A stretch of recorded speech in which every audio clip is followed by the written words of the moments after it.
దేవుని యొక్క అతి పరిశుద్ధమైన నామానికి మహిమ కలుగును గాక. ఆమేన్. కూడి వచ్చిన సంఘం అంతటికి లోకరక్షకుడైన యేసుప్రభు వారి పరిశుద్ధ నామమున అందరికీ వందనాలండి. ఎండలో ముదిరిపోతున్నాయి. మ్యాక్సిమం ఏప్రిల్ నెల మొదటి వీక్లో స్టార్ట్ అవుతాయి బాగా. ఈసారి ఫిబ్రవరి రెండో వారం నుంచే రాత్రిపూట చలి ఉంటుంది. అలాగే పగటిపూట మధ్యాహ్నం ఉదయం 10 దాటిన కాడ నుంచి సాయంకాలం 4 గంటల వరకు కూడా విపరీతమైన వేడి ఉంటుంది. జాగ్రత్తలు తీసుకోండి, జాగ్రత్తగా ఉండండి. వాతావరణం మార్పుల వల్ల అనేక రకాలమైన ఇబ్బందికరమైన పరిస్థితులు ఎదురవుతాయి కనుక చిన్నపిల్లలను కూడా జాగ్రత్తగా చూసుకొని జాగ్రత్తగా నిమ్మరసము, గ్లూకోజు అలాంటివి వాడుతూ ఉండాలి. డీహైడ్రేషన్ అవ్వకుండా జాగ్రత్తగా చూసుకోవాలి శరీరాన్ని. మా వందనాలు. డీహైడ్రేట్ అవ్వకుండా జాగ్రత్తగా చూసుకోండి. ఆరోగ్యము మహాభాగ్యమని పెద్దలు అన్నారు కనుక వాటర్ కూడా రోజు వాటర్ ఎక్కువగా తీసుకోవడానికి ప్రయత్నం చేయండి. సరే, మంచిది. ఈ యొక్క మధ్యకాల సమయంలో మరి దేవుని యొక్క వాక్యంలోకి మనం వెళ్దాం. మరి సమయం ఏమో త్వరగా అవుతుంది కనుక పరిశుద్ధ గ్రంథమైన బైబిల్లో నుంచి ఆమోసు గ్రంథము, పాత నిబంధన గ్రంథంలో ఆమోసు గ్రంథము 4వ అధ్యాయము 12వ వచనం. ఆమోసు గ్రంథము 4వ అధ్యాయము 12వ వచనం పాత నిబంధన గ్రంథాల్లో ఉంటుంది. చివరిలో ఆమోసు గ్రంథము 4వ అధ్యాయం, page number 756 page number 756 page, 4వ అధ్యాయము 12వ వచనం.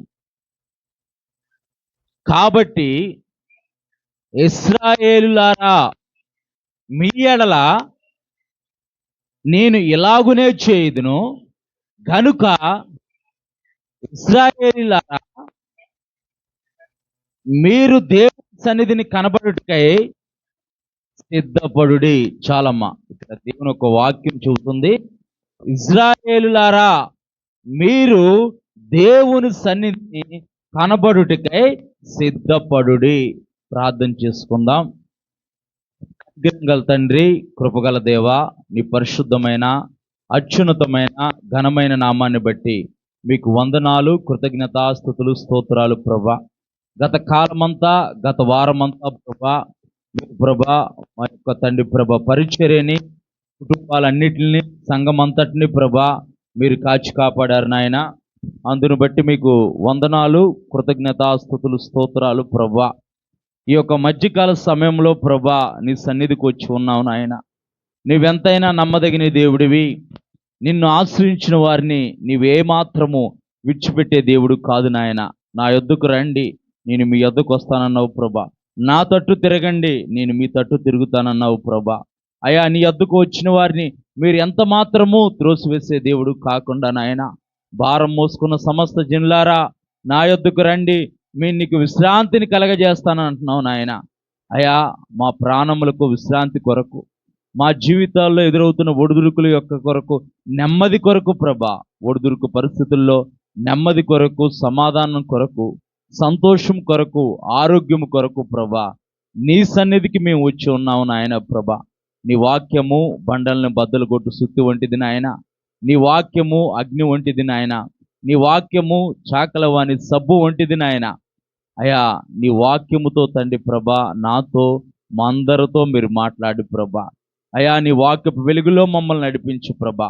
అయా, విన్నమట్టుకు వారిగా ఉంటుండగా ప్రభా, విన్న వాక్యాన్ని మా హృదయాల్లో మేము ముద్రించుకొని ప్రభా, దాని ప్రకారము మేము జీవించేవారిగా మా జీవితాలు ఉండులాగును ప్రభా. మీరు మీ వాక్యంతో మమ్మల్ని బలపరిచి ఆదరించి నీ కృపలో వర్ధిల్లింప చేయమని యేసు పరిశుద్ధ నామమున ప్రార్థిస్తున్నాము తండ్రి, ఆమేన్. ఆమోసు గ్రంథము 4వ అధ్యాయము 12వ వచనము. మీ దేవుని సన్నిధిని కనబడుటకై సిద్ధపడుడి. మనం ఏం చేయాలంటమ్మా? దేవుని సన్నిధిలో కనబడటానికి సిద్ధపడి ఉండాలంట. సిద్ధపాటు అంటే ముందుగా ప్రిపరేషన్, ముందుగా ప్రిపరేషన్. మనం ఒక ఊరు వెళ్ళాలనుకుంటాం. ఒక ఊరు వెళ్ళాలనుకున్నప్పుడు ఏం చేస్తాం? ఎల్టీడీ తెల్లవారుజామున 3:10 ఎల్టీడీ. ఇక్కడి నుంచి వైజాగ్ నుంచి వచ్చే ఎల్టీడీ 3 గంటల, మన తణుకులో 3:10 మనం ఏం చేస్తాం? ఆ రాత్రే ముందుగా బట్టలన్నీ బ్యాగ్లో సర్దుకొని, మంచిగా ఏమేమి వస్తువులు కావాలో, మనం ఎన్ని రోజులు ఉండాలో, ఎన్ని జతల బట్టలు పెట్టుకోవాలో, ఏమేమి అవసరమో వాటినన్నిటినీ సర్దుకొని 2 గంటలకే మనం లెగుస్తాం. అవునా కదా? 2 గంటలకే మనం లెగిసి సిద్ధపాటు కలిగి మనం స్టేషన్కి వెళ్తేనే ట్రైను మనం ఎక్కగలుగుతాం. అవునా కదా? అలా కాకుండా అప్పటికప్పుడు మనం వెళ్ళామనుకోండి, ట్రైన్ మనం పట్టాలు దాటకముందే ట్రైన్కో తినపడతా ఉండిద్ది, లేకపోతే టికెట్ తీసుకున్నప్పుడు ట్రైన్ వచ్చేసిండి ప్లాట్ఫామ్ మీద ఉండిద్ది, మనం టికెట్ తీసుకొని వెళ్ళిపోయే లోపల ట్రైన్ వెళ్ళిపోయిద్ది, మనం అక్కడే ఉంటాం. అంటే సిద్ధపాటు లేకపోవటం. మనం సిద్ధపాటు కలిగి ఉండాలి. ఇక్కడ దేవుని యొక్క వాక్యం చెబుతుంది, మీ దేవుని సన్నిధికి కనబడుటకై సిద్ధపడుడి. మనం దేవుని సన్నిధికి కనబడుటకు సిద్ధపాటు కలిగి ఉండాలని అంటే శనివారం రోజునే జగనన్న కాలైన పరిచర్యలో నేను కొన్ని పాయింట్లు చదివాను అక్కడ. దైవ సేవకులు ఆనంద్ గారు చదివిచ్చారు. ఆ పాయింట్లు మీరు చదివిచ్చి చెప్పండి అని చెప్తే దాంట్లో కొన్ని పాయింట్లు ఉన్నాయన్నమాట. ఏంటంటే ఆదివారం రోజున, పునరుద్ధాన దినం రోజున దేవుని సన్నిధిలో మనం కనపడుటకు ఎలాంటి సిద్ధపాటు కలిగి ఉండాలని అమూల్యమైన పాయింట్లు రాశారనమాట. ఎవరు రాశారు కానీ నిజంగా హ్యాట్స్ ఆఫ్ అని చెప్పాను. దాంట్లో పాయింట్లు ఏమున్నాయని అంటే, తెల్లవారుతుంది ఆదివారం అనగా దేవుని యొక్క సన్నిధిలో కనబడుటకు కుటుంబం అంతా కూడుకొని ప్రార్థన చేసుకొని మన ప్రవర్తన సరి చేసుకొని మనం సిద్ధపాటు కలిగి ఉండాలి. మన పాపాలు దేవుని ఎదుట మనం ఒప్పుకోవాలి. మనం పాప లోకంలో జీవిస్తున్నాం గనక పాపం అంటించుకోకుండా, ఒకవేళ కొన్ని పరిస్థితుల గుండా మనం వెళ్తున్నప్పుడు, కొన్ని పరిస్థితుల గుండా మనం నడుస్తున్నప్పుడు అనేక రకమైన భయంకరమైన పరిస్థితులు వస్తూ ఉంటాయి, అపవాది శోధనలు వస్తూ ఉంటాయి. అయినా సరే వాటిని జయించేవారిగా మనం ఉండాలని అంటే మనం కుటుంబ ప్రార్థనలో గడిపి రేపు ఆదివారం అవుతుందిగా శనివారం రాత్రికాల సమయంలోనే మనం సిద్ధపాటు కలిగి మన హృదయాల్ని దేవుని ఎదుటి కుమ్మరించుకొని పవిత్రపరచుకొని ఆయన మాటల ద్వారా ఆయన రక్తంలో మనం కడగబడి సిద్ధపాటు కలిగి ఉండాలి అని చెబుతూ అక్కడ రాయబడి ఉంది, ఆదివారం రోజున బట్టలు ఉతకకూడదు, ఆదివారం రోజున పనులు పెట్టుకోకూడదు. ఇది ఆరాధన అయిపోయిన తర్వాత, ఆరాధన అంతసేపు ఉండిద్ది మా అంటే 2 లేదంటే 3 గంటలు, మా ఎక్కువ అంటే 3 గంటలు, బాగా హైయెస్ట్ 3 గంటలు, అంతకంటే ఎవరు కూడా కూర్చోబెట్టరు. ఎందుకంటే సేవకుడికి కూడా పరిచర్యలు ఉంటాయి, ఇంకో పరిచర్యలకి వెళ్ళాల్సి అవుతుండేది. అంటే 3 గంటలు, మా అంటే 2 గంటలు లేదంటే 3 గంటలు. ఆదివారం రోజున పనులు ఇలాంటివి పెట్టుకుంటా ఉంటే ఏం జరిగింది అంటే సమయం స్పీడ్గా గడిచిపోయింది. రాత్రి కన్నాపురం ప్రాంతానికి వెళ్ళాం. ఒక పాపకు ప్రార్థన చేయడానికి అవసరమై కుటుంబ కొరకు ప్రార్థన చేయడానికి వెళ్ళినప్పుడు రాత్రి వచ్చేసరికి 12:30 అయింది టైము. రాత్రి 12:30 అయింది టైం. ఇంటికి వచ్చి ఫ్రెష్ అప్ అయి పడుకునేసరికి నాకు ఒళ్ళంతా చాలా, అప్పటికి నాకు ఆల్రెడీ అంత ముందు కూడా ప్రయాణం చేస్తున్నాను, చాలంతా అదో రకంగా అయిపోయింది ఒళ్ళంతా. స్నానం చేసిన తర్వాత కొద్దిగా రిలీఫ్ అయితే అసలు ఎలా నిద్ర పట్టిందో ఎలా పడుకున్నానో కూడా అర్థం కాదు. పొద్దున్నే లేచి కంగారుగా పొద్దున్నే లేచి మళ్ళీ పరిగెత్తటం. అంటే దేవుని సన్నిధిలో మనం కనబడాలని మా ఆవిడతో చెప్పాను. పొద్దున్న సింకులో అంట్లుంటే, ఇప్పుడు అంట్లు గింట్లు నువ్వు అలాంటి ఏం ముట్టుకోకు, తర్వాత వచ్చిన తర్వాత చూసు, లేదని నేను కూడా రెడీ అయిపోతున్నానని చెప్పి. అంటే మనం దేవుని సన్నిధిలో కనపడుటకు ఆతృత పడాలి. మీ దేవుని సన్నిధిని కనపడుటకు సిద్ధపడుడి. ముందుగానే మనం రేపు వెళ్తున్నామంటే, ప్రయాణం చేయాలంటే, లేకపోతే ఏదన్నా ఒక వస్తువు కొనుక్కోవాలంటే మనం ఏం చేస్తాం? దాని గురించి మనం సమయం కేటాయిస్తాం. ఫ్రిడ్జ్ కొనుక్కోవాలి, ఎండాకాలం ఫ్రిడ్జ్ ఉంది, కూలర్ కొనుక్కోవాలి. అది ఎంత రేటుకి వస్తుంది? అది 5 స్టారా, 3 స్టారా, 2 స్టారా, ఎంత కరెంట్ గాలిద్ది, దాని మీద ఎంత డిస్కౌంట్ వస్తుంది, ఇవన్నీ మనం తెలుసుకుంటాం. అలాంటిది జీవము గల దేవుని సన్నిధిలో మనం కనపడుటకు ఎంత ఆతృత పడాలి అంటే సిద్ధపాటు కలిగి ఉండాలని చెప్పడం కోసం ఇది. మనం ఎప్పుడైతే సిద్ధపాటు కలిగి ఉంటామో మన జీవితాల్లో కార్యాలు జరగటం మొదలవుతాయి. దేవుని నామానికి మహిమ కలుగును గాక. ఒక విద్యార్థి ఉదయం లేగంగానే స్కూల్కి వెళ్ళాలి, టయానికి నేను వెళ్ళాలి, టైంకి వెళ్ళకపోతే పనిష్మెంట్ ఇస్తారు అనే నియమం ఉంది. కాబట్టి దాన్ని పాటిస్తే వెళ్తేనే ఆ విద్యార్థి ఉత్తమ విద్యార్థిగా ఉంటాడు. టయానికి రాకపోతే వీడెప్పుడు లేటేరా అంటారు. వీడెప్పుడు లేటేరా, వీడెప్పుడు లేటే, బయట నుంచోబెట్టండి, ఎండలో నుంచోబెట్టండి, లేకపోతే మోకాలు లేపించండి, లేకపోతే గోడ కుర్చీ వేయించండి అంటారు. పనిష్మెంట్. ఎందుకంటే క్రమశిక్షణ. అలాగే మనకు కూడా క్రమశిక్షణ అవసరం.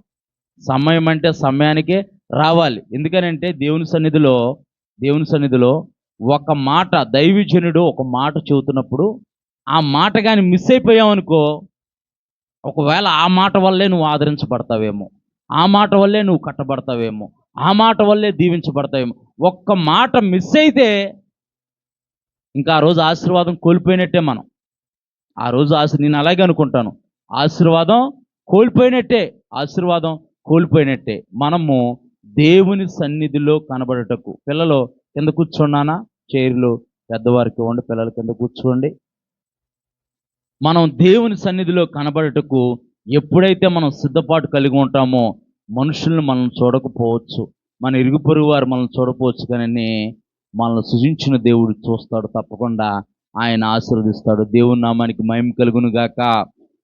మీ దేవుని సన్నిధిలో కనబడుటకు సిద్ధపడుడి అని మూలవాక్యం మనం చదువుకుందాం. ఇంకా వాక్యంలోకి వెళ్ళలేదు, ఎందుకంటే అందరూ మెల్లిమెల్లిగా వస్తున్నారు గనక అని చెప్పేసానని మెల్లిగా స్టార్ట్ చేసిన వాక్యంలోకి వెళ్దాం. దేవుని సన్నిధిలోని ఆశీర్వాదములు. ఒకవేళ నీవు సిద్ధపడి దేవుని సన్నిధిలో కనబడితే, దేవుని సన్నిధికి రావటం వల్ల, దేవుని సన్నిధిలో నువ్వు నాటబడటం వల్ల, దేవుని సన్నిధిలో నీవు ఉండటం వల్ల కలిగే 7 ఆశీర్వాదాలు మనం త్వరగా చూసుకొని ముగించుకుందాం. ఆశీర్వాదాలు, మొదటి ఆశీర్వాదం ఏంటి అన్నది చూద్దాం. 16వ కీర్తన 11వ వచనం. 16వ కీర్తన 11వ వచనం. జీవ మార్గములు నీవు నాకు తెలియజేసేదవు, నీ సన్నిధిని సంపూర్ణ సంతోషం కలదు. దేవుని నామానికి మహిమ కలుగును గాక.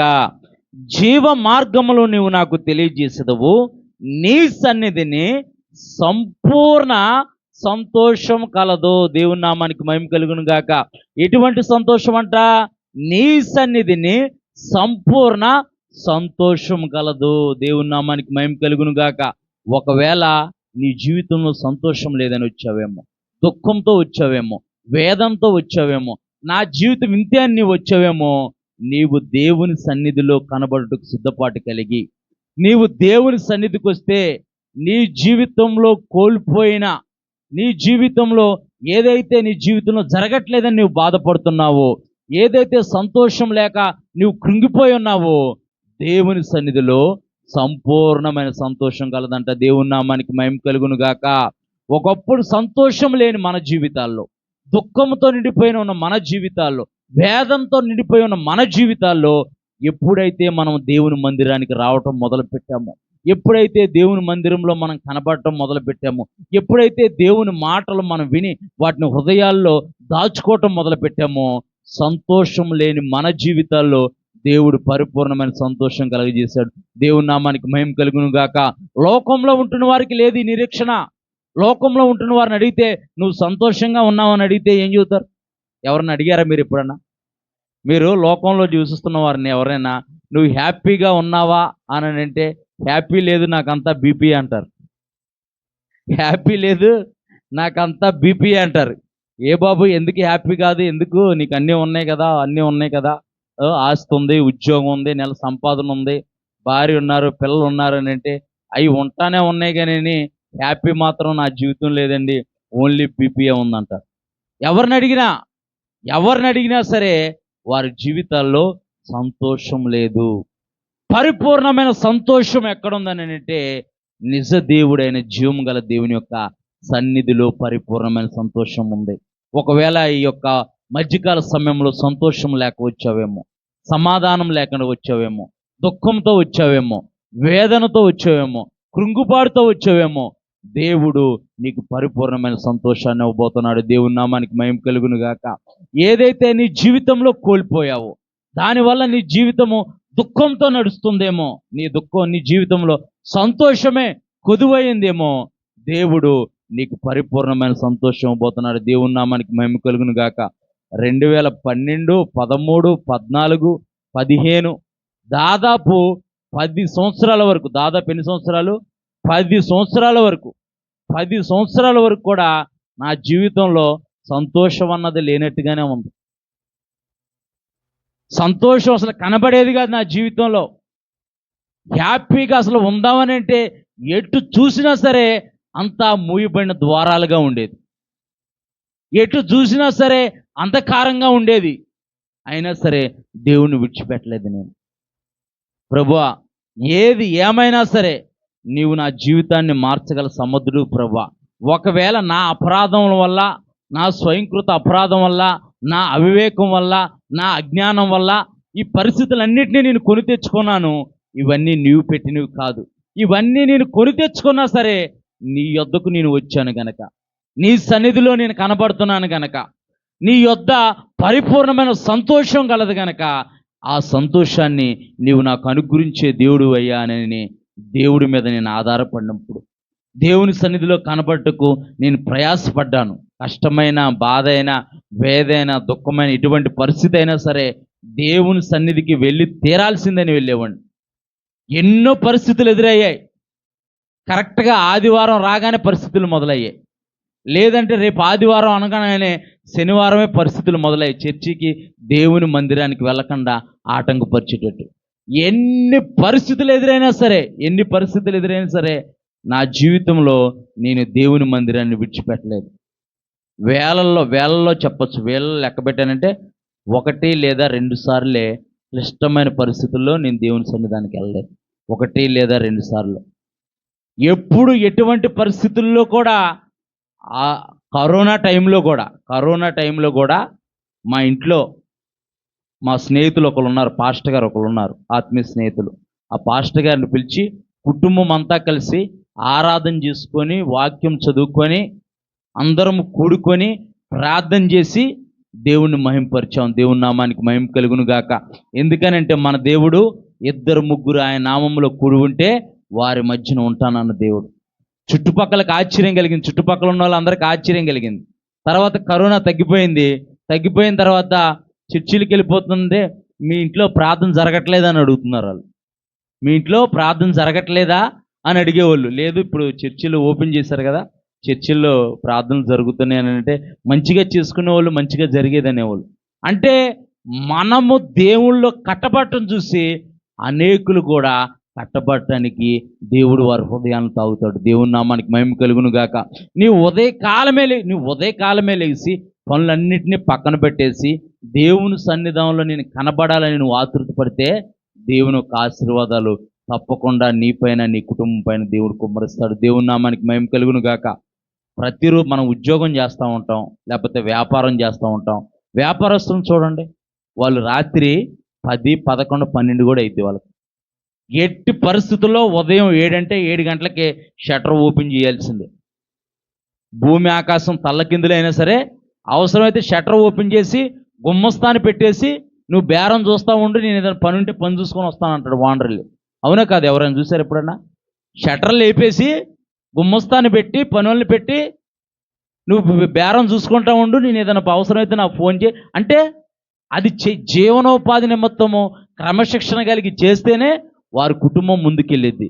మరి అలాంటిది జీవం గల దేవుని యొక్క సన్నిధిలో మనం కనపడితే పరిపూర్ణమైన సంతోషం ఇస్తాడంట. దేవుని నామానికి మహిమ కలుగును గాక. ఇప్పటి వరకు సంతోషం లేదని బాధపడుతున్న నీ జీవితంలో దేవుడు పరిపూర్ణమైన సంతోషాన్ని కలగజేయబోతున్నాడు. దేవుని నామానికి మహిమ కలుగును గాక. 2 పాయింట్ చూద్దాం. దేవుని సన్నిధిలోని ఆశీర్వాదాలు. మొదటి ఆశీర్వాదము పరిపూర్ణమైన సంతోషం. మీరు గుర్తుపెట్టుకొని ఎవరైనా అడిగారనుకో, చర్చికి వెళ్తే ఏంటి లాభం అని అడిగారుకో, మీరు ఉదయకాలమే లేచేసి పిల్లలతో హడావుడిగా రెడీ అయిపోయి, మేమైతే చికెను, మటను, ఫిష్ ఇవన్నీ వండుకుంటున్నాం, మీరు ఏమి పిల్లలతో కానీ లేకపోతే ఆదివారం రోజున చుట్టాలతో మీరు ఎంజాయ్ చేయకుండా ప్రార్థన చర్చి అని వెళ్తున్నారు ఏంటి అని అడిగితే మీరు చెప్పాలి, మా దేవుని సన్నిధిలో పరిపూర్ణమైన సంతోషం కలదని అంటే వాళ్ళ హృదయాలు తాగుతాయి. పరిపూర్ణమైన సంతోషం అంటే విన్నాం, ఏ పిక్నిక్కో ఏ రంపచోడవరం ఫారెస్ట్కి వెళ్తే మొత్తం ఫ్యామిలీ అంతా కలిపి ఫారెస్ట్కి వెళ్ళి మంచిగా బిర్యానీ పలావు చికెన్ వండుకొని హ్యాపీగా ఆ రోజులతో గడిపితే ఈరోజు హ్యాపీ అని అనుకుంటారు అంతే. ఈరోజు హ్యాపీ, ఈరోజు చాలా ఎంజాయ్ చేసాం, వాటర్ ఫాల్స్ చూసాం, అవి చూసాం, ఇవి చూసాం, హ్యాపీ జర్నీ బాగా జరిగిందని అనుకున్నా, అది హ్యాపీ అనుకుంటున్నారు. అది లోకంలో ఉన్న హ్యాపీ. కానీ నీ హృదయం కట్టబడేటట్టు, నీ హృదయ గాయాలు కట్టబడేటట్టు, నీ కుటుంబం కట్టబడేటట్టు దేవుడు పరిపూర్ణమైన సంతోషాన్ని కలగజేయబోతున్నాడు. దేవుని నామానికి మహిమ కలుగును గాక. 2 పాయింట్ చూసుకుందాం. 96వ కీర్తన, 96వ కీర్తన, 96వ కీర్తన 6వ వచనం. 96వ కీర్తన. ఘనత ప్రభావములు ఆయన సన్నిధి ఉన్నవి, బల సౌందర్యములు ఆయన పరిశుద్ధ స్థలంలో ఉన్నవంట. దేవుని నామానికి మహిమ కలుగును గాక. ఘనత ప్రభావములు ఆయన సన్నిధిలో ఉన్నవి, బల సౌందర్యములు ఆయన పరిశుద్ధ స్థలంలో ఉన్నాయంట. దేవుని నామానికి మహిమ కలుగును గాక. నన్ను అందరూ నిందిస్తున్నారండి, నన్ను అందరూ దూషిస్తున్నారండి, నన్ను అందరూ అవమానపరుస్తున్నారని చెప్పేసి నీవు అనుకుంటున్నావా? కుంగిపోయి ఉన్నావా? వేదన పడుతూ ఉన్నావా? దేవుని యొక్క సన్నిధిలో ఘనత ఉంది. దేవుని నామానికి మహిమ కలుగును గాక. అనేక మంది భక్తులు వారి జీవితాలు విచ్ఛిన్నమైపోయినప్పుడు, వారి జీవితాలు ముగించబడటానికి దగ్గరగా ఉన్నప్పుడు, వారి జీవితాన్ని వారు ముగించుకోవాలనుకున్నప్పుడు వారు దేవుని సన్నిధిలోకి వెళ్ళారు. దేవుని సన్నిధిలో వారు ఉండటం ప్రారంభించారు. వారి జీవితాల్లో దేవుడు ఘనతను కలగజేశాడు. దేవుని నామానికి మహిమ కలుగును గాక. పరిశుద్ధ గ్రంథమైన బైబిల్లో 1 రాజుల గ్రంథం, 2 రాజుల గ్రంథం, 1 దినవృత్తాంతాల గ్రంథం, 2 దినవృత్తాంతాల గ్రంథాల్లో చదివితే కనుక మనము హిజ్కియాని మనం చూస్తాం. హిజ్కియానికి మనం చూస్తే, హిజ్కియా అక్కడ నేలను ఆరంభించినప్పుడు, అంటే రాజ్య పరిపాలన ఆరంభించినప్పుడు హిజ్కియాకి పెను ప్రమాదం పొంచి ఉందన్నమాట. పెను ప్రమాదం పొంచి ఉంది. ఆ దేశం మీదకి బలమైన రాజు దండెత్తి వచ్చాడనమాట. సెన్హెరీబు అనే రాజు ఆ ప్రాంతంలో చుట్టూ ముట్టడి వేసి రబ్షాకే అనే ఒక వర్తమానికుని పంపించి, మీరందరూ మాకు లొంగిపోతే గనక, మీరందరూ మీ దేశంలో ఎలాగైతే ద్రాక్ష చెట్లు ఫలాలు, అంజూరపు చెట్లు ఫలాలు ఎలాగైతే సంతోషంతో ఉన్నారో, మీరందరూ మాకు లొంగిపోతే మా దేశంలో కూడా మిమ్మల్ని అలా చూసుకుంటామని రాయబారానికి పంపించాడు సెన్హెరీబు రాజు. అయినా సరే ఇజ్రాయేల్ ప్రజల పక్షాన దేవుడు ఉన్నాడు గనక, ఇజ్రాయేల్ కూడా దేవుని మీద ఆధారపడుతున్నారు గనక, ఈ హిజ్కియా రాజు దేవుని సన్నిధానికి వెళ్ళాడు. ప్రభువా, నేను అవ్వక మొట్టమొదటిసారిగా రాజుగా పట్టాభిషేకం పొందాను ప్రభు అని దేవుని సన్నిధిలోకి వెళ్ళి వాళ్ళు లెటర్ రాశారు.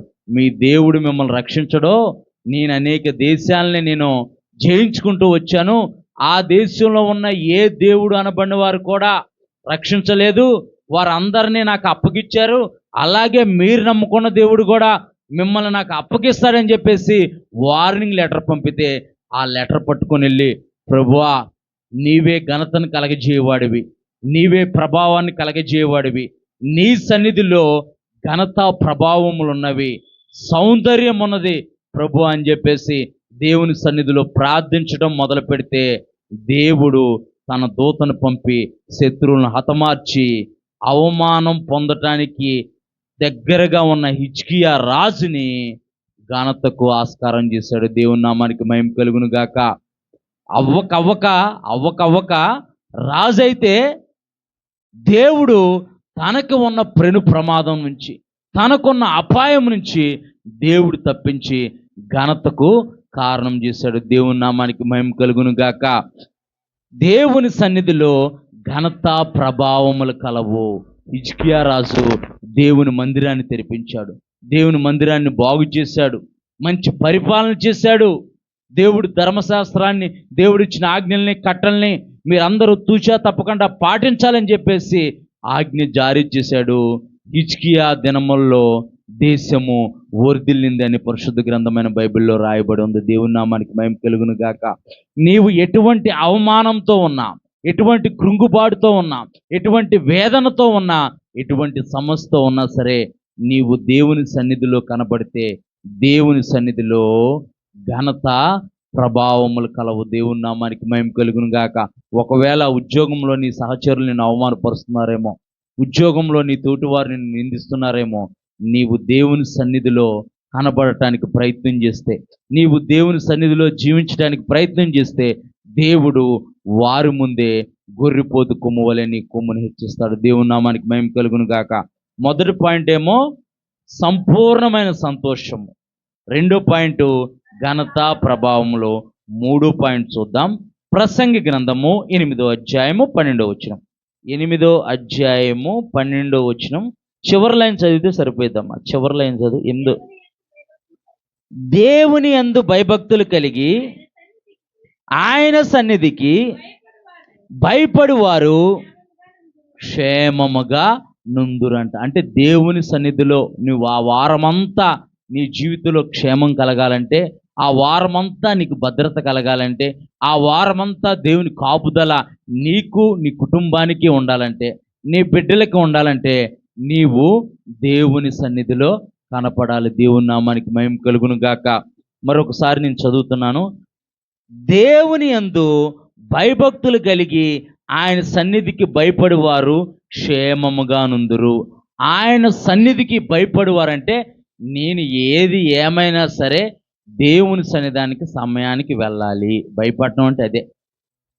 భయపడటం అంటే పాస్టర్ గారు సమయానికి రాకపోతే కోపడతారని పాస్టర్ గారి మీద నసుక్కోవటం, గునుక్కోవటం కాదు. దేవుడికి భయపడేవారిగా ఉండాలి. ఒక సంబంధం చూడమన్నారు. మా అబ్బాయికి మంచి సంబంధం చూడండి అని అంటే, వాళ్ళు పొట్టు పొడుగు హైటు అంతా మొత్తం అవన్నీ చెప్పారు. నేను ఒక మాట ఏమనంటే, ఇవన్నీ ఉన్నా లేకపోయినా సరే దేవుడికి భయపడే ప్రార్థనా పుర్రాలైతే భర్తని గౌరవించిద్ది, అత్తమామల్ని గౌరవించిద్ది, బంధువుల్ని గౌరవించిద్ది, సంసారాన్ని చక్కబెట్టుకునిద్ది అని చెప్పాను. అవునక దేవుడికి భయపడే వాళ్ళు అయితేనే కుటుంబాన్ని కట్టుకోగలుగుతారు. ఇవన్నీ ఉన్నా సరే దేవుడికి భయపడిన వాళ్ళు అయితే పోట్లాట గొడవ ఇంకంతే. సమాధానం అనేది ఉండదు. సమాధానం కోసం బయటికి తిరిగి రావాల్సి వచ్చింది అనమాట. ఎవరి సమాధానాన్ని వారు ఎదుర్కోవాల్సిన పరిస్థితి ఏర్పడిద్ది. దేవుని సన్నిధిలో మరొకసారి ఆ చివరి లైన్ చదువమ్మా. దేవుని యందు భయభక్తులు కలిగి ఆయన సన్నిధికి భయపడి వారు క్షేమముగా నుందురు. దావీదు దేవుని సన్నిధిలో కనపడాలని ఆతురతపడే వ్యక్తి. కోరాహు కుమారులు ద్వారపాలకులు. ఎవరో ద్వారపాలకులు అనమాట. అంటే దేవుని మందిరానికి కాపలాగా ఉండేవారు అనమాట. ద్వారపాలకులు, నైట్ వాచ్మెన్స్ అనమాట. వారు అంటున్నారు, మేము యెహోవా మందిరము చూడాలని ఆశ మాకు కలుగుతుందంట. ఏంటి, పొద్దునుంచి సాయంత్రం వరకు వారు అక్కడ ఉన్నా సరే మళ్ళీ ఇంటికి వెళ్ళగానే దేవుని మందిరం మళ్ళీ చూడాలని ఆశ కలుగుతుంది. అలాగే మనము వారానికి ఒకసారి లేదంటే వారాంతరపు కూడికలు, ప్రత్యేకమైన కూడికలప్పుడే మనం కూడుకుంటుంటాం. రోజంతా ఇది వారానికి 7 రోజులు ప్రార్థన పెట్టారుగా పాస్టర్ గారు కూడా. వారానికి 7 రోజులు ప్రార్థన పెట్టా, మీరు కూడా ఎవరో రారు.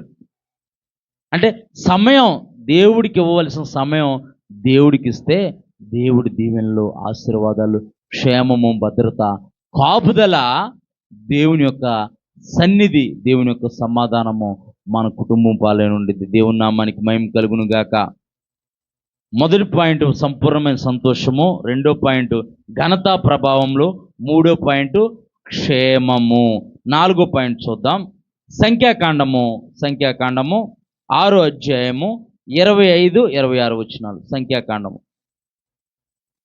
సంఖ్యాకాండము యెహోవా నీకు తన సన్నిధిని ప్రకాశింపజేసి నిన్ను కరుణించునుగాక. యెహోవా నీ మీద తన సన్నిధి కాంతి ఉదయింపజేసి నీకు సమాధానం కలుగుజేయగాక. చాలమ్మా. యెహోవా నీకు తన సన్నిధి కాంతిని ప్రకాశింపజేసి నిన్ను కరుణించునుగాక. యెహోవా నీ మీద తన సన్నిధి కాంతి ఉదయింపజేసి నీకు సమాధానం కలగజేయునుగాక. ఆమేన్. ఎంతమంది జీవితాల్లో అయితే, కుటుంబాల్లో అయితే సమాధానం లేదు. ఇరుగు పొరుగు వారి పట్ల సమాధానం లేదు, ఉద్యోగంలో సహచరుల పట్ల సమానం లేదు, లేకపోతే మన యజమానుడికి మనకి సమాధానం లేదు. దేవుడు సన్నిధిలో కనబడితే ఆయన తన సన్నిధి కాంతిని మన మీద ప్రకాశింపజేసి ఆయన సమాధానాన్ని కలగజేస్తాడంట. దేవుని నామానికి మహిమ కలుగును గాక. ఎప్పుడైతే మనం దేవుని సన్నిధిలో మనం కనబడుటకు ఆతృత పడతామో, ఇజ్రాయేల్ ప్రజలకి పరిశుద్ధమైన కట్టడి ఏదైనా ఉన్నదంటే అది దేవుని సన్నిధిలో కనపడటమే. దాన్ని పరిశుద్ధంగా మీరు ఆచరించాలి. విశ్రాంతి దినాన్ని మీరు ఆచరించాలని పరిశుద్ధమైన కట్టడ దేవుడు వారికి అనుగ్రహించాడు. మనం కూడా పరిశుద్ధమైన కట్టడని గౌరవించి, మనకు అనుకూలం ఆదివారం కాబట్టి ఆదివారం రోజున మనం ఎప్పుడైతే దేవుని సన్నిధిలో కనబడుతూ మనం ఉంటామో, ఎప్పుడైతే దేవుని సన్నిధిలో మనం నాటుబడి ఉంటామో, ఎప్పుడైతే సహవాసంలో మనం అంటుకట్టుబడి ఉంటామో, దేవుడు మన సరిహద్దులను విశాలపరిచి సమాధానాన్ని కలగజేస్తాడు. దేవుని నామానికి మహిమ కలుగును గాక. 5వ పాయింట్ చూసుకుందాం. 5వ పాయింట్ సంఖ్యాకాండం, ఇదే సంఖ్యాకాండము 17వ అధ్యాయము 7-8 వచనాలు. అహరోను కర్రయు వారి కర్రల మధ్య నుండెను. మోషే వారి కర్రలను సాక్ష్యపు గుడారంలో యెహోవా సన్నిధి ఉంచెను. మరునాడు మోషే సాక్ష్యపు గుడారంలోనికి వెళ్ళి చూడగా, లేవి కుటుంబములదైన అహరోను కర్ర చిగిర్చి ఉండెను. అది చిగిర్చి పువ్వులు పూసి బాధల పండ్లు కాసిందాయి ఉందంట. దేవుని నామానికి మహిమ కలుగును గాక. అంటే ఇక్కడ సారాంశం ఏంటంటే, దేవుని సన్నిధిలో ఫలభరితమైన జీవితం కలదు. నీవు ఫలించే స్థితిలో లేవా? నా జీవితం మోడుబారిపోయింది, నా జీవితం ఎండిపోయింది, నా జీవితంలో చిగురు పుట్టే ఆస్కారం లేదని నీవు అనుకుంటున్నావా? ఎండిపోయిన మొద్దును సైతము చిగురింపగల దేవునికి మహిమ కలుగును గాక. ఆమేన్. ఎండిపోయిన మొద్దు లాంటి మన జీవితాల్ని ఆయన వాక్యపు అనే జల్లుల చేత తడిపి చిగురు పెట్టని మన జీవితాల్లో ఆశీర్వాదపు చిగురు కలగజేసి ఫలభరితంగా మన జీవితాలను దేవుడు మారుస్తాడు. దేవుని నామానికి మహిమ కలుగును గాక. ఇక్కడ అహరోను, లేవి వంశస్థుడైన అహరోను దేవుని సన్నిధికి యాజకుడిగా ఉంటే మిగతా వాళ్ళు కూడా గొడవకొచ్చేశారు. మీరేనా యాజకులు? దేవుడు మిమ్మల్నే పిలుచుకున్నాడా? మీరే దేవుని సన్నిధిలో పరిచర్య చెయ్యాలా అని అంటే, మోషే దేవుని సన్నిధిలో మొరపెట్టినప్పుడు దేవుడు చెప్పాడు, ప్రతి గోత్రకర్తకుల యొక్క కర్ర, వాళ్ళ వంశంలో నుంచి, వారి గోత్రం నుంచి ఒక్కొక్క కర్ర తీసుకురమ్మన్నప్పుడు అందరూ 12 మంది గోత్రకర్తలు అయితే 12 కర్రలు తీసుకొచ్చి సాక్ష్యపు గుడారంలోని ప్రత్యక్షపు గుడారంలో ఆ కర్రలు ఉంచినప్పుడు అన్ని కర్రలు ఎండిపోయింది. కర్ర ఎలా ఉండిద్ది? కర్రలో ఏమైనా జీవం ఉండిద్ది? అసలు పొరపాటును కూడా జీవం ఉండదు. అది ఎండిపోతేనే బాగుండిద్ది. పచ్చిగా ఉన్న కర్ర ఎవరో కూడా వాడరు. పచ్చిగా ఏ పని చెయ్యాలన్నా సరే, ఏది చేయాలన్నా ఎండిపోయిన కర్రనే వాడతారు. కర్ర ఎండిపోయింది, జీవం ఏమాత్రం లేదు. కానీ అహరోను కర్రంట చిగిరిచ్చి పువ్వులు పూసి బాదం కాయలు కాసిందంట. దేవుని నామానికి మహిమ కలుగును గాక. నీవు దేవుని సన్నిధిలో కనపడటానికి ఆతృత పడితే, నీవు క్రమం తప్పకుండా దేవుని సన్నిధానికి వస్తా ఉంటుంటే, మూడు బారిపోయిన నీ జీవితాన్ని, ఎండిపోయిన నీ జీవితాన్ని ఆయన వాక్యం అనే తొలకరి వర్షంతో తడిపి చిగురు పెట్టడానికి ఆస్కారం లేని మూడు బారిపోయిన నీ జీవితాన్ని అనేకులకు ఫలభరితంగా మారుస్తాడు. దేవుని నామానికి మహిమ కలుగును గాక. ఒకవేళ అనారోగ్యం అనే మూడు బారిపోయి ఉన్నావా? ఆర్థిక పరిస్థితులనే మూడు బారిపోయి ఉన్నావా? దేవుడు తన తొలకరి వర్షాన్ని, ఆశీర్వాదపు వర్షాన్ని మన మీద కుమ్మరించి, ఎక్కడైతే మన జీవితాలు మూడు బారిపోయి ఉన్నాయో అక్కడ చిగురులు పెట్టి ఆశీర్వాదంగా ఉండే విధంగా దేవుడు ఆశీర్వదిస్తాడు. దేవుని నామానికి మహిమ కలుగును గాక. ఆశీర్వాదం కావాలంటే గుండు బాస్ అంటాడు, డబ్బులు ఊరికే రావు అంటాడు. ఏమంటాడు? డబ్బులు ఊరికే రావు, ఆశీర్వాదాలు కూడా ఊరికే రావు. ఆశీర్వాదాలు కూడా ఊరికే రావు. దేవుడు మిమ్మల్ని దీవిస్తాడు, దేవుడు మిమ్మల్ని ఆశీర్వదిస్తాడంటే ఉత్సాహంతో, ఆత్మావేశంతో ఆమేన్ వందనాలు యేసయ్యా అంటాం. దేవుని సన్నిధానికి కనపడటానికి ముందుండం. నీవు దేవుని సన్నిధిలో కనపడటానికి ముందుంటేనే దేవుని యొక్క ఆశీర్వాదాలు, దీవెనలు అందరికంటే ముందుగా నీవు పొందుకుంటావు. దేవుని నామానికి మహిమ కలుగును గాక. మొదటిది సంపూర్ణమైన సంతోషము, రెండోది ఘనత ప్రభావములు, మూడోది క్షేమము, నాలుగోది సమాధానము, ఐదోది ఫలభరితమైన జీవితము. ఫలభరితమైన జీవితానికి సంబంధించి ఇంకొక వచనం చూసుకుందాం. ఇంకొక వచనం చూద్దాం. 84వ కీర్తన. 84వ కీర్తన. ఎందుకంటే మనం ఫలించాలని మనకు ఆశ ఉండిద్ది, మనం ఫలభరితంగా మనం ఉండాలని ఆశ ఉండిద్ది కనుక దీనికి ఒక పాయింట్ చూసుకుందాం, ఒక వచనం చూసుకుందాం. 84వ కీర్తన 7వ వచనం. వారు నానాటికి బలాభివృద్ధి నొందుచు ప్రయాణం చేయుదురు, వారిలో ప్రతివాడు సియోనులో దేవుని సన్నిధిని కనబడును. దేవుని నామానికి మహిమ కలుగును గాక. నానాటికి బలాభివృద్ధి కలగాలంటే, అభివృద్ధి కలగాలంటే, ఫలింపు కావాలంటే నీవు దేవుని సన్నిధిలో కనబడాలి. దేవుని నామానికి మహిమ కలుగును గాక. వారు నానాటికి బలాభివృద్ధి నుంచు ప్రయాణం చేయుచురు, వారిలో ప్రతివాడు సియోనులోని దేవుని సన్నిధికి కనపడును. దేవుని నామానికి మహిమ కలుగును గాక. నీవు దేవుని విశ్వాసపు ప్రయాణంలో నీవు దేవుని సన్నిధిలో గడుపుతూ ఉంటుంటే, దేవుని సన్నిధిలో కనబడుతూ ఉంటుంటే, దేవుని సన్నిధి కొరకు సిద్ధపాటు కలిగి నీవు జీవిస్తే దేవుడు మోడుబారిపోయిన ఎండిపోయిన నీ జీవితాన్ని బలాభివృద్ధిగా ఫలించే విధంగా నిన్ను దేవుడు మారుస్తాడు. ఒక మంచి మాట చూద్దాం, ఒకసారి ఒక మంచి మాట చూద్దాం. నేనైతే దేవుని మందిరంలో పచ్చని ఒలీవ చెట్టు వలె ఉన్నాను అంటున్నాడు. ఎలా అంటున్నాడు? నేనైతే పచ్చని ఒలీవ చెట్టు వలె. నీవు సారం కలిగి పచ్చగా ఉండాలంటే, ఫలాలు కలిగి నీవు జీవించాలంటే, ఫలభరితంగా నీవు ఉండాలంటే దేవుని యొక్క ఆశీర్వాదపు నీటి ఊటలో నీవు నాటబడాలి. దేవుని నామానికి మహిమ కలుగును గాక. దేవుని మందిరం అనే నీటి ఊటలో నీవు నాటబడాలి. దేవుని వాక్యం అనే చెమ్మ నీకు తగిలితే నీవు సారం కలిగి పచ్చగా మారుతావు. దేవుని నామానికి మహిమ కలుగును గాక.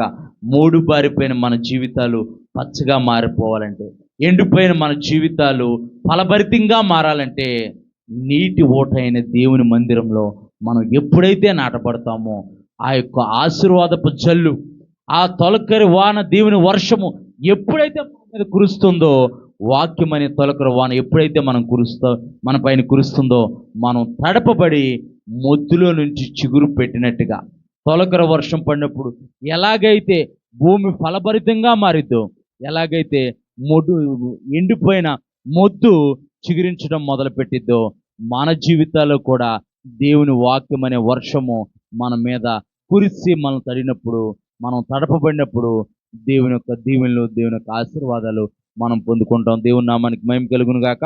6వ పాయింట్ చూద్దాం. 6వ పాయింట్ అంటే 5వ పాయింట్లోనే కొంచెం వివరణ చెప్పా. బలాభివృద్ధి, నేనైతే పచ్చని ఒలివ. ఎందుకంటే పాయింట్ల వైజ్ ఎందుకు చూద్దాం అంటే, మీరు ఎవరికైనా చెప్పచ్చు, మీ దేవుని సన్నిధికి వస్తే ఏం కలిగిద్ది అంటే సమాధానం కలిగిద్ది, సంతోషం కలిగిద్ది, అభివృద్ధి కలిగిద్ది, ఫలభరితమైన ఈ 4 మాటలు చెబితే చాలు. మా దేవుని మందిరానికి వస్తే ఇవి కలుగుతాయని చెబితే చాలు. ఇవన్నీ కంపల్సరీ భూమి మీద పుట్టిన ఎవరికైనా కావాలి, ప్రతి ఒక్కరికి కావాలి. చిన్నపిల్లలైనా సరే నువ్వు హ్యాపీగా ఉన్నావంటే నేను హ్యాపీగా లేనంటారు. ఎందుకు లేనంటే మా అమ్మ 5 స్టార్ చాక్లెట్ కొనుక్కోవడానికి 20 రూపాయలు ఇవ్వలేదంటాడు. పిల్లలు అంతే మరి, కూల్ డ్రింక్ తాగడానికి 10 రూపాయలు ఇవ్వలేదని అంటారు. వాడికి అది సంతోషం, అదో సంతోషం. డ్రింక్ తాగి ఐస్ క్రీమ్ కొనుక్కొని చాక్లెట్ తింటే ఆ రోజు హ్యాపీ. ఈరోజు నేను ఐస్ క్రీమ్ తిన్నాను, ఈరోజు చాక్లెట్ తిన్నాను, హ్యాపీ, అదొక హ్యాపీ. మరి మన కడుపు నింపుకోవటానికి, కొద్దిపాటి కడుపు నింపుకోవటానికి, లేకపోతే మన నేలకి రుచి అందించడానికి మనం కూల్ డ్రింక్ తాగుతూ ఉంటాం, మనకు నచ్చిన ఫుడ్ తింటూ ఉంటాం. మన హృదయాన్ని, మనలో దాగి ఉన్న పాపపు మల్యాన్ని మనం కడుక్కోవాలంటే మనకి దేవుని యొక్క వాక్యం అవసరం. దేవుని నామానికి మహిమ కలుగును గాక. ఆ దేవుని వాక్యము ఎక్కడుందో కూడా 7 పాయింట్లు చూద్దాం. ఇప్పుడు 6వ పాయింట్ చూద్దాం. మొదటి సమూయేలు గ్రంథము 1వ అధ్యాయము 10-11 వచనాలు. మొదటి సమూయేలు గ్రంథము 1వ అధ్యాయము 10-11 వచనాలు. బహు దుఃఖాకాంతురాలై వచ్చి యెహోవా సన్నిధిని ప్రార్థన చేయుచు బహుగా ఏడ్చుచు సైన్యములకు చాలమ్మా ఏం చేస్తుంది ఎవరో అర్థమైందా మీకు? ఎవరో ఏమో పేరు అన్నా. ఏమో పేరు అన్నా. మొదటి సమూయేలు గ్రంథము మొదటి అధ్యాయం అంటే మనకు గుర్తు రావాల్సిన పేరు ఏంటంటే అన్నా. అన్నా అనే భక్తురాలు దేవుని సన్నిధికి వచ్చిందంట. ఎలా వచ్చింది ఒకసారి చదువమ్మా. బహు దుఃఖాకాంతురాలై. బహు దుఃఖాకాంతం అంటే ఇంకా వర్ణాతిథేతం. ఆమె దుఃఖాన్ని వర్ణించడానికి మాటలేమి లేవు. ఆమె దుఃఖాన్ని వర్ణించడానికి మాటలేమి లేవు. బహు దుఃఖాకాంతురాలై వచ్చి యెహోవా సన్నిధిని ప్రార్థన చేయొచ్చు. యెహోవా సన్నిధికి వచ్చిందంట బహు దుఃఖాకాంతురాలై. అయ్యా అయ్యా అయ్యా కనికరపూర్ణుడా, కరుణావాత్సల్యత గలవాడా, గొప్ప దేవుడా, సహాయకుడా, జీవాధిపతి, నీవు తప్ప మాకు ఆధారం ఏదీ లేదు ప్రభా, నీవే ఆధారం నాయనా అని దుఃఖపడుతూ వచ్చి దేవుణ్ణి అడుగుతుంది.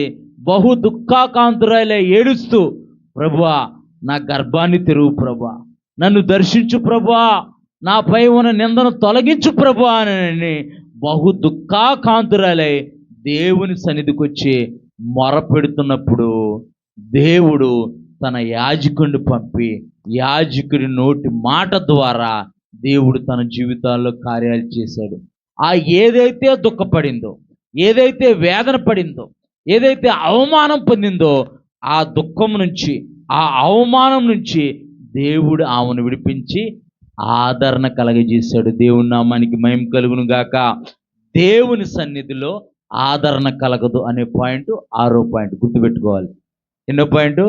దేవుని సన్నిధిలో ఆదరణ. ఆదరణ ఎక్కడ దొరికిద్ది? ఆదరణ ఎక్కడ దొరికిద్ది? దేవుని సన్నిధిలోనే దొరికిద్ది. నా జీవితం ఒకానొక సమయంలో ఆదరణ కరువైపోయింది, సమాధానం కరువైపోయింది, సంతోషం కరువైపోయింది. అసలు ఇది ఇలా దేవుని సన్నిధి ఇలా కూర్చొని పాస్టర్ గారు చెబుతూ ఉంటే బాగుండేది అనిపించేది. ఎందుకంటే చర్చి కాంపౌండ్ దాటామనుకో బాధలు, కష్టాలే, సమస్యలు, ఇబ్బందులే.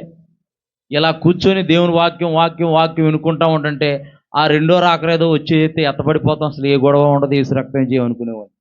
అంటే పరిస్థితుల ప్రభావం ఒక మనిషిని దుఃఖం కలగజేస్తుంది. ఒక పరిస్థితుల ప్రభావం ఒక మనిషిని బాధను కలగజేస్తుంది. మనకు ఆదరణ కలగజేసేది ఏదైనా ఉందనంటే అది జీవము గల దేవుని యొక్క వాక్యం ద్వారానే. జీవము గల దేవుని యొక్క వాక్యం ఎక్కడ దొరుకుతుందనంటే దేవుని సన్నిధిలో దొరుకుతుంది. దేవుని నామానికి మహిమ కలుగును గాక. నీవు దుఃఖంతో వచ్చావా, నీవు కృంగుబాటుతో వచ్చావా, వేదనతో వచ్చావా, సమస్యతో వచ్చావా అన్న దుఃఖంతో వచ్చింది, ఏడుస్తూ వచ్చింది, కృంగుబాటుతో వచ్చింది, ఆదరణ లేక వచ్చింది, సమాధానం లేకుండా వచ్చింది, సంతోషం లేకుండా వచ్చింది. వాటినన్నిటినీ పొందుకొని దేవుని గణపరిచింది. దేవుని నామానికి మహిమ కలుగును గాక. పొందుకున్న తర్వాత దేవుని మర్చిపోకూడదు. మళ్ళీ పొందుకున్న తర్వాత నీ జీవితంలో సంతోషాన్ని పొందుకుంటే నీవు 10 మందికి చెప్పాలి, 10 మందికి చెప్పాలి. మా ఆత్మీయ స్నేహితులు పాస్టర్ గారు ఉన్నారన్నమాట. ఆయన నన్ను అంటున్నారు, పాస్టర్ గారు నాకు 2,50,000 కావాలంట. ఎంతంట? 2,50,000 కావాలంట. ఏంటంటే ఆయన సమస్య, ఆయనకి ఏంటి సమస్య వచ్చిందంటే వాళ్ళు ఏదో గృహం కట్టుకోవడానికి కొద్దిగా బంగారం పెట్టారు, మళ్ళీ దాన్ని విడిపించి మళ్ళీ పెట్టాలంట. అది డేట్ అయిపోతుందంట, ఈ మార్చికి 1st వీక్ డేట్ అయిపోతుందంట. ఆయన ఏదో హడావుల్లో టెన్షన్లో ఉండి మర్చిపోయాడు. అది ఆయనకు వచ్చిందనమాట. ఇలా డేట్ అయిపోతుందని అంటే, డేట్ అయిపోతుంది చూస్తే ఏముందనంటే 2,50,000 కట్టాలంట. 2,50,000 కట్టాలి. ఎలా ప్రభు అని చెప్పేసి నేను ప్రార్థన చేసుకుంటున్నానండి. అత్తయ్య గారి ఇంటికి వెళ్ళారు. వాళ్ళ అత్తయ్య గారి ఇంటికి వెళ్ళి ఇలాగా 2,50,000 కావాలండి, ఇలాగా బంగారం ఇలాగా విడిపించాలండి, విడిపించి మళ్ళీ పెట్టేసి మళ్ళీ ఇచ్చేస్తానండి, 2,50,000 కావాలి అని చెప్పేసి అని అన్నాడంట ఒక మాట. ఇలాగా ఏంటంటే ఎవరైనా అడుగుతారు కదా, ఏంటి బాబు డల్గా ఉన్నావు ఏంటంటే, ఇదండి సమస్య అంటే. అవునా అని అంటే వాళ్ళ దగ్గర కూడా డబ్బులు లేవు. చూడండి దేవుడు ఎంత ఆశ్చర్యకార్యాలు, అద్భుతకార్యాలు చేయాలి. వాళ్ళ దగ్గర కూడా డబ్బులు లేవు. చూడండి ఎంత ఆశ్చర్యం. అంటే తన సేవకుడిని దేవుడు సిగ్గుపరచ. అదే ఆయన అంటున్నాడు, పాస్టర్ గారు ఇప్పటికిప్పుడు 2 లక్షలు కావాలంటే 20 రూపాయలు వడ్డీ అంటారండి, 10 రూపాయలు వడ్డీ అంటారండి. చేబదులు ఎవరెత్తారండి 2 లక్షలు? దేవుడు ఎంత గొప్ప కార్యం చేశాడండి నా జీవితంలో అని సంతోషపడుతున్నాడు. అంటే నీవు దేవుని సన్నిధి, మనల్ని నమ్ముకున్న దేవుడు, మనుషులు మనల్ని ఒమ్ము చేయొచ్చు కానీ దేవుడు ఏనాటికి మనల్ని ఒమ్ము చేయడు. మనమే దేవుడిని పలు సార్లు మేము ఒమ్ము చేస్తూ ఉంటాం. మన మీద పెట్టుకున్న నమ్మకాన్ని మనమే కోల్పోతూ ఉంటాం. అవసరానికే దేవుని సన్నిధి అంటాం, అవసరానికే దేవుని ఆశీర్వాదం అంటాం, అవసరానికే దేవుడు అంటాం. మనం అవసరానికి దేవుడు అనేవాడు లేకుండా మనం ఉండకుండా కష్టమైన, బాధ అయినా, వేదైన, దుఃఖమైన దేవుడే అనంటే దేవుడు తప్పకుండా యోబు కష్టంలో, యోబు నష్టంలో, యోబు దుఃఖంలో యోబుకి 2 అంతల ఆశీర్వాదం దయచేశాడు. దేవుని నామానికి మహిమ కలుగును గాక. 7వ పాయింట్ చూద్దాం, ముగించుకుందాం. సమయం కూడా అయిపోయింది. 1-2 నిమిషాల్లో ముగించేస్తాను. ఇంకా కీర్తన 119వ కీర్తన 119వ కీర్తన 119వ కీర్తన 169వ వచనం. 119వ కీర్తన 169వ వచనం. యెహోవా నా మొర నీ సన్నిధికి వచ్చును గాక, నీ మాట చొప్పున నాకు వివేకము నిమ్ము. నీ మాట చొప్పున నాకు వివేకము నిమ్ము. అంటే దేవుని మాట వల్ల ఏం కలుగుతుందనంటే వివేకం కలుగుతుంది. దేవుని నామానికి మహిమ కలుగును గాక. దేవుని మాట వలనే మనకు వివేకం కలుగుతుంది. దేవుని నామానికి మహిమ కలుగును గాక. యెహోవా నా మొర నీ సన్నిధికి వచ్చును గాక, నీ మాట చొప్పున నాకు వివేకము నిమ్ము. వివేకం కలిగితే వివేచన కలిగి నడుచుకుంటాం. దేవుని నామానికి వివేచన ఎందుకు అవసరం అంటే ఎటువంటి పరిస్థితుల్లో ఎటువంటి నిర్ణయం తీసుకోవాలి. కష్ట సమయం వచ్చింది, దుఃఖకరమైన పరిస్థితి వచ్చింది, వేదనకరమైన పరిస్థితి వచ్చింది, కృంగుబాటు వచ్చింది, అవమానాలు వచ్చాయి, నిందలు వచ్చాయి. ఈ సమయంలో మనం ఎలా ఉండాలనే వివేచన మనకేం కలగజేస్తుందంటే దేవుని యొక్క వాక్యం ద్వారా కలగజేస్తుంది. దేవుని నామానికి మహిమ కలుగును గాక. దావీదుని సౌలు చంపాలని ప్రయత్నం చేసినప్పుడు దావీదు సౌలు చంపాలనుకోలేదు. దేవుని చేత అభిషేకించబడిన వాడిని ముట్టకూడదని దావీదుకు తెలుసు కనుక దావీదు సౌలు చంపాలని అనుకోలేదు. ఆ మంచితనమే, ఆ యథార్థతే దావీదుని సదాకాలము సింహాసనం పైన కూర్చోబెట్టింది. దేవుని నామానికి మహిమ కలుగును గాక. అంటే దేవుని సన్నిధిలో వివేకం కలుగుతుంది. దేవుని ఒక వాక్యం అంటుంది, నీ ఉపదేశం వల్ల నీవు నన్ను బ్రతికించితివి, నేనెన్నడూ వాటిని మరవను. మన జీవితాల్లో ఎదురవుతున్న పరిస్థితుల్లో మనం జీవించి ఉండాలంటే, మనం బతకాలంటే దేవుని యొక్క వాక్యము ద్వారా మనకు వివేకం కలుగుతుంది. నీవు దేవుని సన్నిధిలోకి వచ్చి దేవుని సన్నిధిలో మొరపెట్టు, దేవుడు తన దాసుల ద్వారా వాక్యంతో నీతో మాట్లాడతాడు. అప్పుడు ఈ సమస్యలో నేను ఎలా నడుచుకోవాలన్నది దేవుడు నీకు తెలియజేస్తాడు. ఇటువంటి పరిస్థితుల్లో నేను ఏ నిర్ణయం తీసుకోవాలన్నది దేవుడు నీకు అలాంటి పరిస్థితులు కోకొల్లలు నా జీవితంలో, కోకొల్లలు. ఇలాంటి సిచ్యువేషన్లో నేను ఎలాంటి నిర్ణయం తీసుకోవాలి ప్రభు అని చెప్పేసి దేవుని సన్నిధిలో ఎప్పుడైతే కనిపెట్టి ప్రార్థించడం మొదలుపెట్టానో దేవుడు తన వాక్కు ద్వారా నాతో మాట్లాడేవాడు. ఆ సమస్య నుంచి తప్పించేవాడు. ఆ సమస్యలో వివేకంగా నడుచుకునే జ్ఞానాన్ని కూడా దేవుడే అనుగ్రహించేవాడు. దేవుని నామానికి మహిమ కలుగును గాక. అన్నీ ఒకసారి చదువుకొని ముగించుకొని ప్రార్థన చేసుకుందాం. మొట్టమొదటిగా చెబుతున్నాను, ఆమోసు గ్రంథము 4:12 మీ దేవుని సన్నిధి కనబడుటకు సిద్ధపడుడి. అంటే మనం దేవుని సన్నిధిలో కనబడుటకు సిద్ధపాటు కలిగి ఉంటే దేవుని సన్నిధిలోని ఆశీర్వాదాలు 7 చెప్పుకున్నాం. మనకు సమయం లేదు కనుక 7 చెప్పుకున్నాం. లేకపోతే రోజంతా చెప్పుకున్నా సరే ఆశీర్వాదాలు అన్ని ఆశీర్వాదాలు ఉన్నాయి. మనం చిన్న చిన్న ఆశీర్వాదాలే కోరుకుంటూ ఉంటాం దేవుని సన్నిధిలో. మాకు కొంచెం ఒక ఇల్లు ఉంటే చాలు, మంచి బైక్ ఉంటే చాలు, కారు ఉంటే చాలు, పిల్లలకి మంచి భవిష్యత్తు ఉంటే చాలు, వాడు 10వ తరగతి పాస్ అయితే చాలు, ఇంటర్మీడియట్ పాస్ అయితే, చిన్న చిన్నవి ఇవన్నీ. కానీ పరిశుద్ధ గ్రంథమైన బైబిల్లో అత్యున్నతమైన ఆశీర్వాదాలు దాగున్నాయి. మనం ఈ యొక్క 7 ఆశీర్వాదాలే మనం జ్ఞాపకం చేసుకున్నాం. వాటిలో మొదటిది దేవుని సన్నిధిలో సంపూర్ణమైన సంతోషము, రెండోది ఘనత ప్రభావము, మూడోది సమాధానము, ఆ క్షేమము, మూడోది క్షేమం. మీరు మంచిగానే యాక్టివ్గానే ఉన్నారు, లైన్లోనే ఉన్నారు.